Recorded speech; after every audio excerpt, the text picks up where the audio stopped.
أيها المؤمنون من برية جنه وإنسه، فقال تعالى مخبرا وآمرا: إن الله وملائكته يصلون على النبي يا أيها الذين آمنوا صلوا عليه وسلموا تسليما.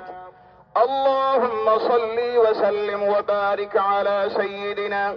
ونبينا ومولانا محمد نور القلب وقرة العين، وعلى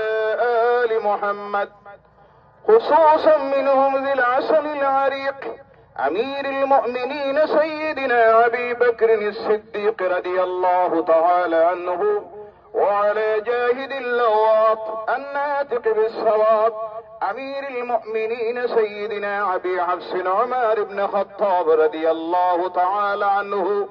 وعلى جامع القرآن أمير المؤمنين سيدنا عثمان بن عفان رضي الله تعالى عنه، وعلى أساد الله الغالب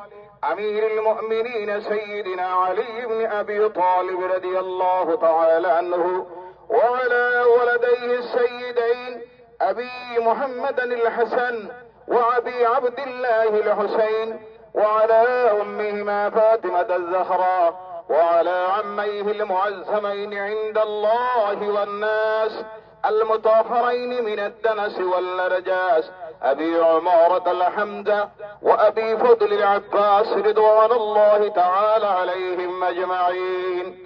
وعلى تمم العشرة المبشرة صلاة وسلاما دائمين متلازمين إلى يوم الدين. اللهم أعز الإسلام والمسلمين، اللهم أعز الإسلام والمسلمين، اللهم خذل الكفرة، اللهم خذل الكفرة، اللهم خذل الكفرة.